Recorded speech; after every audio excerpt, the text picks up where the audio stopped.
Hello everyone, it's Old Guardian here.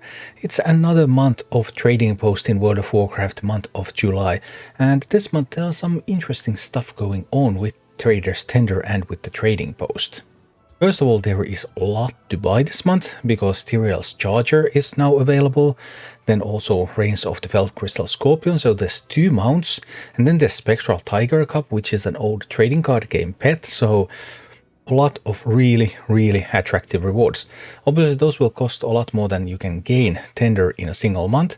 Previously you have been able to gain 1000 tender each month, 500 for just logging in and going to the chest, and another 500 for completing the Traveler's Log.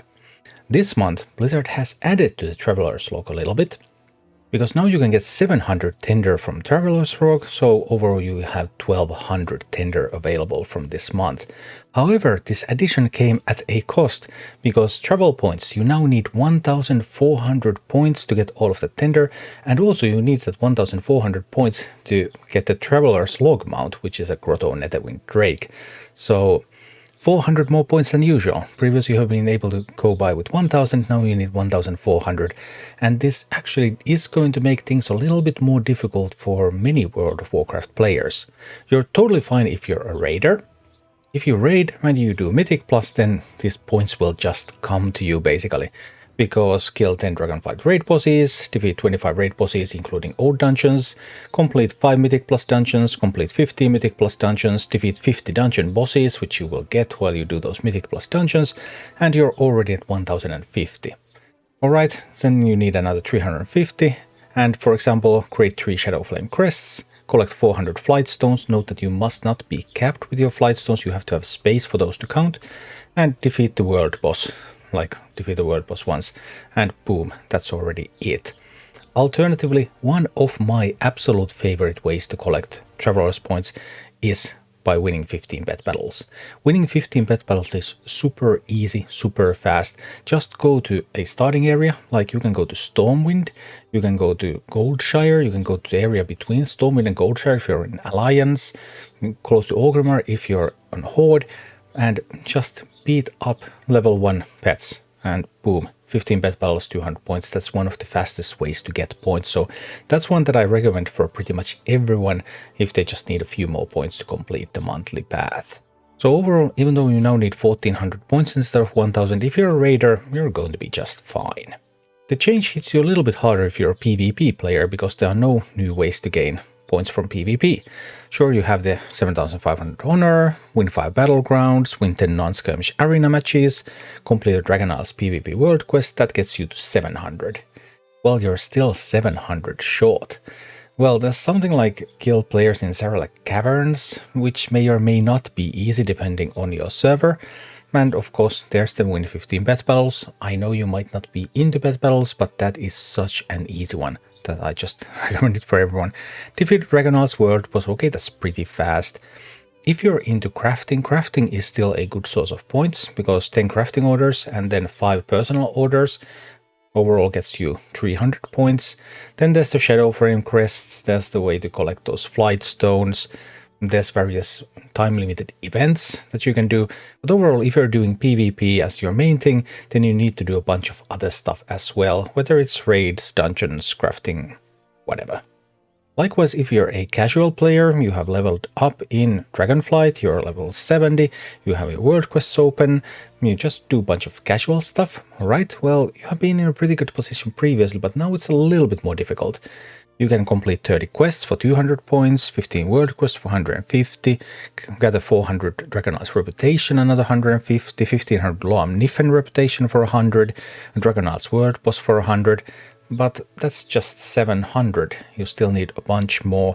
And there's something like, this time there's like complete climbing quests in Sarlacc Caverns, but those require very specific things to do. It's not that super easy to like do it whenever you want. You have to wait for everything to be available. Obviously there's crafting again, crafting for 300, those 15 bet battles for 200, 3 Shadowflame crests for 150, 400 flight stones for 100.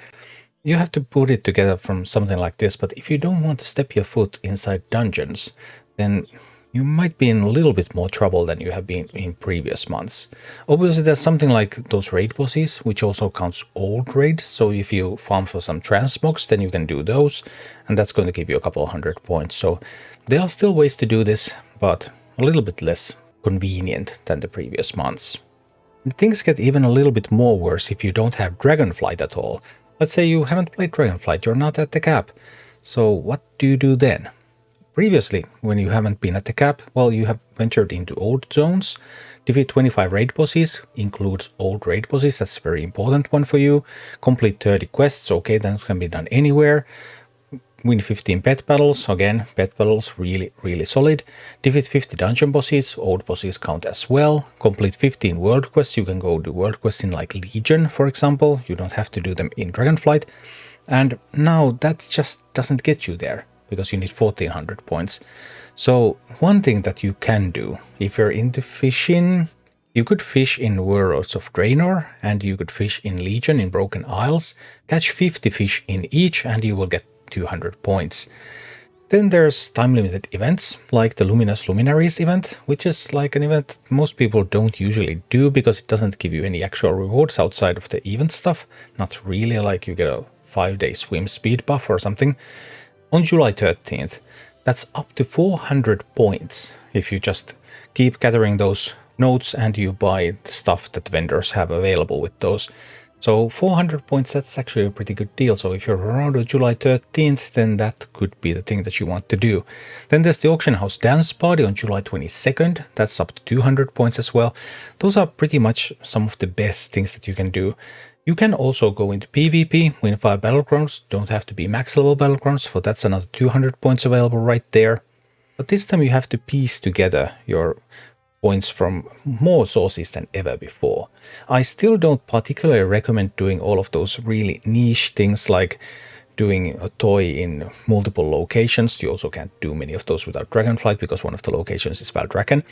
But anyway, those are like 50 points for quite a lot of hassle. So I do recommend sticking mostly with the ones that reward 100 or 200 points and trying to find the ones that suit your character the best. And armed with this information, you're ready to rock the July trading post and get some of that sweet stuff that's being sold this month. Thank you for watching. Click like and subscribe if you enjoyed this, and a special thanks to all of my Patreon supporters, YouTube members and Twitch subscribers who make all of these videos possible.